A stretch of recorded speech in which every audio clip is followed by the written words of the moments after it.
Kesenangan bermula dari perancangan yang bijak. Demi masa depan yang lebih bermakna, setiap gerak langkah harus dinilai. Bina simpanan asas persaraan anda di usia muda. Langkah pertama buat belia yang penuh impian. Impian adalah milik semua. Cabaran di hari ini adalah pemangkin kejayaan di masa hadapan. Diri anda adalah penasihat kewangan sendiri. Dengan mencarum melebihi kadar berkanun, anda boleh gandakan wang simpanan anda. Insan yang tidak pernah mengenal lelah. Sentiasa memberikan yang terbaik buat keluarga. Persaraan bukanlah penamat kehidupan. Ia adalah permulaan yang baharu. Pilihan di tangan anda.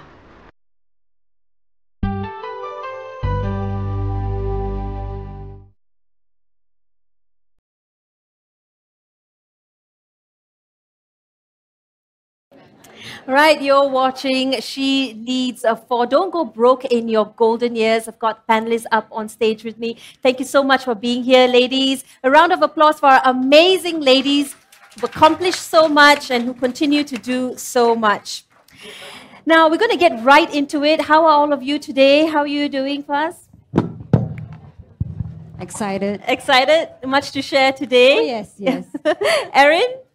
Alhamdulillah, very happy to see the crowd. Big ups to all of you for being here. Thank you. Talking about money can be a bit dry, so having this crowd just helps us. That's I right. believe. Yeah. And Balqais, how are you doing today? Very good. Thank you, Jessy. And I'm thrilled to be here. Thanks, everyone, for supporting us.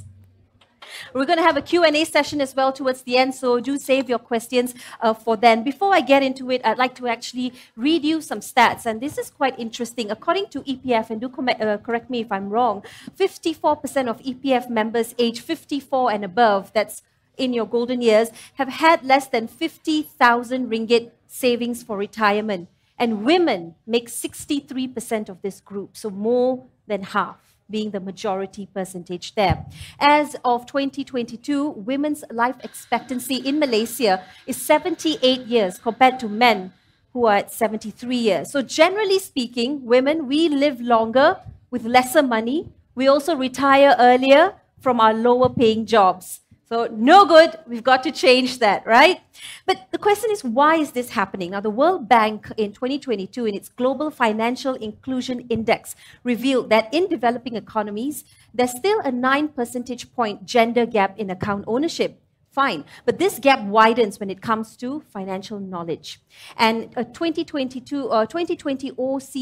OECD study had found that women are 10% less likely than men to answer financial questions correctly, meaning to say our financial knowledge is perhaps not the most robust at this point.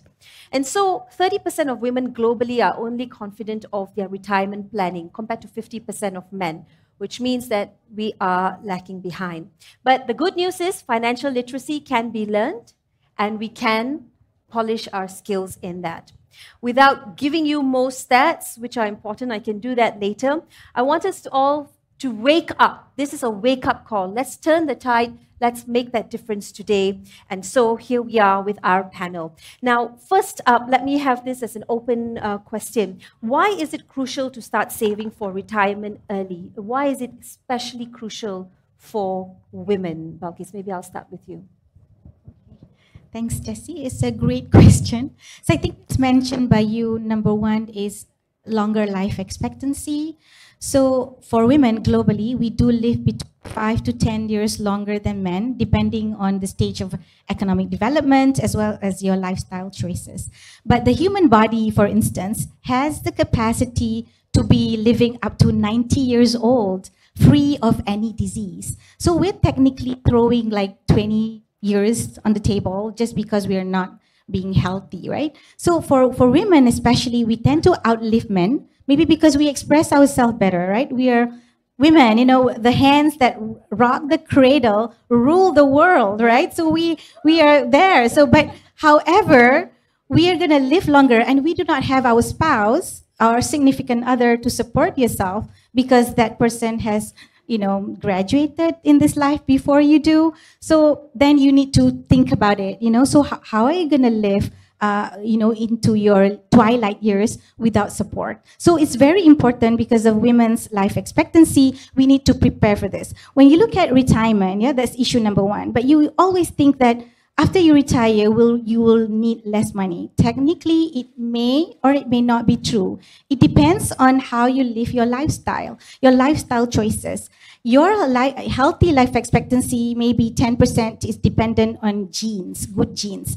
90% is from lifestyle choices. Do you exercise? Do you eat good food and all that? So with that thing, with aging is not only associated with cognitive decline, physical abilities decline is also associated with poverty, because your healthcare costs suddenly will take over the other cost components that you were spending on. So technically, it will be after you retire or you stop being productive, it's like a U curve. First, you will still spend a lot, right? Because you want to go jet setting and you're still healthy. After that, you become a bit more, less active, so you don't need that much. But after that, you get the disease. So then your healthcare costs will start to burgeon. So it's very crucial to prepare for this eventuality. So that's issue number 2. And number 3 is the gender pay gap. For every 100 ringgit a man earns, a woman gets 66 ringgit. So we're underpaid. I'm not saying that it happens to all of us, Right. but many of us. Okay, Fazlina, why is it important for women to save money? Thank you for that, Balqais. Yeah. According to what Balqais has said, we tend to live longer, but are we living better? Yeah.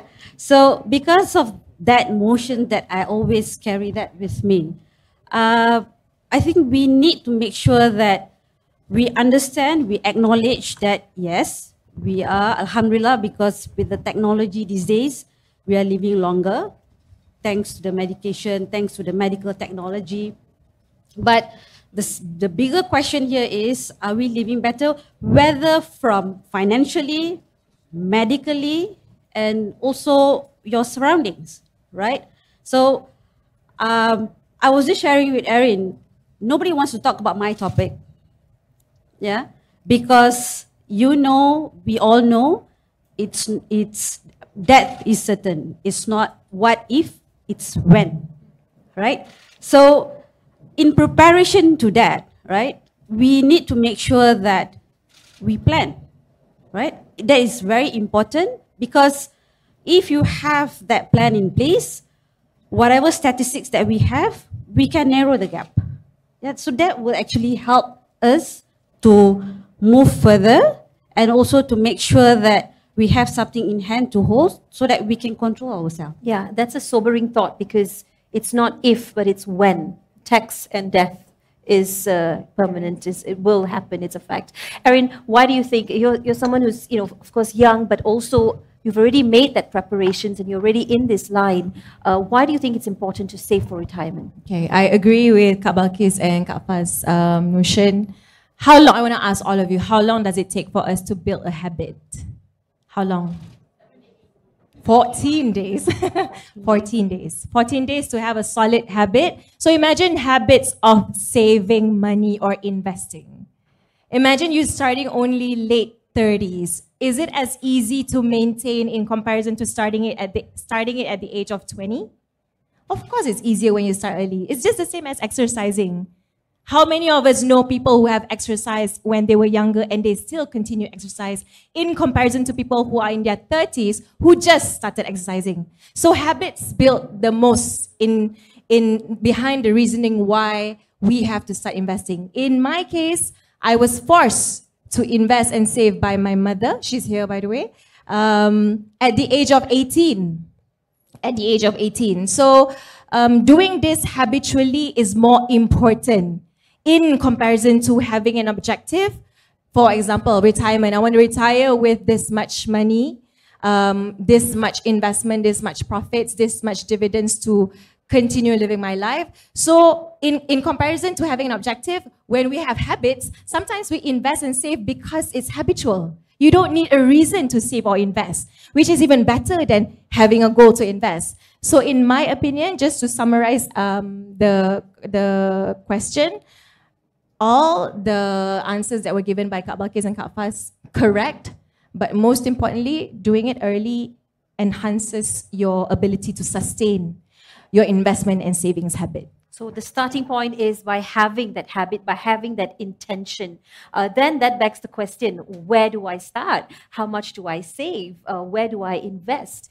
Before we even get there, what would you say are some of the obstacles to women putting down money aside, whether for investment or for savings? We have to pay off debts, we have family responsibilities, the endless groceries, we've got lifestyle wants, we sometimes take a break from our work because we're starting a family and so on and so forth. What do you think, or from your perspective, what has been some of the challenges for women? Traditionally, but I think now has changed. We depend on men. The independence wasn't there simply because I think the nature how it's being formed, right? But without realizing it, you know, when you rely on someone, when you rely on something, you are stuck in a cage and you can't fly, right?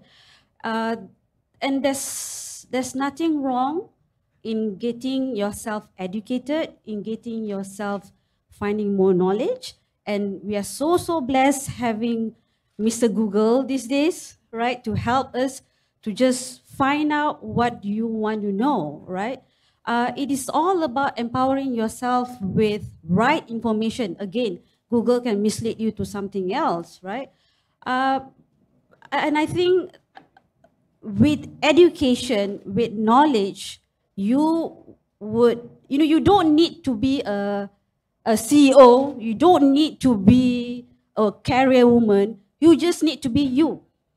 You just need to make sure, look at your surrounding, and what are the important things that you should know to make sure that you are able to handle the challenges, because life can throw you here and there. You know, you're not going to be a static situation, especially when you're a wife, you're a mother, and with the aging population, we have to take care of our parents, right?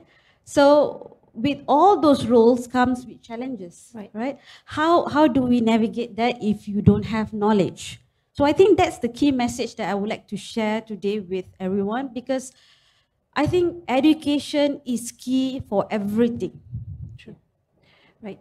We looked at the stats as well and see that majority of women are not investing or putting their savings aside in EPF as well. What has EPF seen as some of the obstacles or challenges for women setting aside savings for the future? Number one issue, I think, is lack of income. So why lack of income? Women's participation in labor force is only 56%.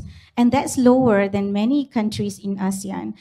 If you look at trends, if you're more advanced economy, women's participation is higher. With participation in labor force, you get income. So when you have income, you can save. But when you look at middle income countries like Malaysia, the labor force participation for women is low, lower than less developed countries. And that is a trend that you see everywhere, because when you are in less developed country, you have women working in the informal sector. They become, entrepreneurs, they sell things or by the roadside and all that, and families need to elevate their income level. So the participation is higher. So in middle income countries, we find this trend. So we need to get more women into the labor force, because without income, it's hard to save unless you get your husband or a significant other to give you nafkah, or give you something for you to be able to save. That's number one. Number two is the intermittent career breaks.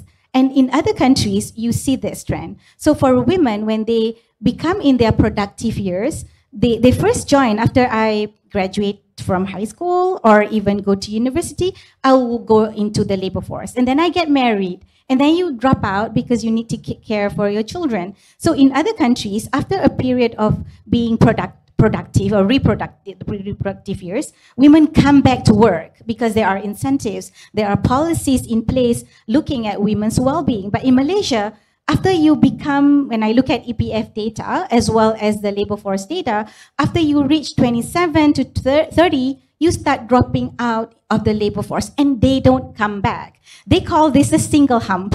But in Malaysia, but in other countries, you have the double hump. So then they come back to work, and then women do not lose anything if you're living in Scandinavia, because that time taken to take care of your children is now being taken care in terms of your promotion, in terms of your career advancements. But it doesn't happen here. And in many countries, I just want to share this with you, in Germany, childcare is free. When women go back to work, the amount that they collect from the tax, more than enough to pay for free childcare. The United Kingdom did that in 2022, also free childcare. But in many Scandinavian countries, it's publicly managed childcare that is heavily subsidized. For instance, if I have to pay for childcare about 2,000 euros, I only pay 190 euros for that. So it's 90% subsidized by the government. So we need policies to encourage women, and it's not just looking at one part. For women to come back to work, there must be daycare centers for children, daycare centers for the elderly. So on average, a woman spends 4 hours, doing caring work, domestic work, compared to men, which is about 1.7 hours. So we are significantly disadvantaged. There must be policies that will support women in order to do all this, and we work together. And that is so important, because that really pushes up what we're discussing today to a high level, where a lot more ears and eyes really need to look into this topic. And, we probably need ministers and prime ministers and more people at this discussion on a national level. Just wanted to bring up some stats here. A 2020 survey by AKPK found that 53% of Malaysian women reported, as what you highlighted earlier, they feel stressed about their financial situation, and they have significant concern about retirement planning because they are nurturers and caregivers. Erin, I'm coming to you right now, taking a leaf of what has been said in terms of obstacles for women to really look at their savings. How can also then we plan for unexpected life events? As you mentioned, it could take you here and there, even perhaps divorce, the death of a spouse, sudden illness. What do we do to ensure then that we have a secure retirement? I grew up in a household where both my dad and my mom are in business. So my dad has a construction company. We've seen him fly. We've seen him at his peak. Obviously, income is also at his peak. We've also seen him go through some shortcomings, and that's when my mom's income fly. So I feel like when it comes to our household, there's absolutely no such thing as one person holding a stronger income, especially when they are in business. Back then, we see people in business having to go through phases. But now we see it happening amongst politicians. One day, your party is ruling, another day your party is not. And you're like, okay, what do I do now? And then you see that happening amongst engineers. I've had clients in oil and gas that one time when I meet them, they're super cash rich. Another day, they're not employed anymore, and they're depending on their wife's income, and their wives are just selling nasi lemak. But when there are issues or crises that happens, one person in the household will always be the stronger person to support another. So that's what I see growing up in my household with my mom and my dad. Issues like this happen. I also have some team members who has a group in AKPK, and most of them are bankrupt. Most of them are young, and the issues always go back to healthcare, just like Kak Balqais mentioned. Mak tak sihat, mother is unwell, no medical card, no access to fundings, cannot go to or depend on government hospitals. They have to fork out money for this one person. So I think when it comes to women, this is the mindset that we should have. It's always nice to have more money. If you don't want to work or you don't want to earn money or you don't want to do anything because I don't have to, my husband's around, must think at the same time, it's always nice to have more money. If it's not to support your husband, it's for you. And especially in this day and age where there are so many nice things. Nice tudungs, nice baju, nice makeup. Everything is nice. Agree with me, ladies? Yes, Agree? nice Agree? places to travel and nice food to eat and all that. Yeah, correct. So I have a lot of friends who are constantly wanting new things because they see their friends having it, posting it on Instagram. So we are in this day and age where pressure doesn't come from what we want. Pressure comes from what we see amongst all of us. So if this becomes a reason why you have or go and work and earn more money, so be it. Okay, so it's nice to have more money, but you mentioned earlier that if you have income, you can save. Here's the question: how? What if my income is not enough to save? And how then do we plan for retirement from that perspective to have the trust fund? And how does it work? Let's break it down. How? Fazlina. Okay. Yes, I agree. Because women tend to have lesser income based on the statistic, but there was this story that I just read recently on Instagram, where the mother is she's a housewife. She takes care of 5 children, and every month the husband, the father, gives an X amount of money to run the household. And the children just found out that every time when the father gives that money to her, she puts some X amount of money aside for herself, right? And the thing is, when it comes to, this is the power of compounding, right? So fast forward 15 years later, when the children wanted to, of course, the children went for high school, studied and graduated. On the graduation day, of course, the mother was saying that they have 5 children. She said that one of the children said that, "Mom, I wish that we have enough funds to go." And the father is a public servant.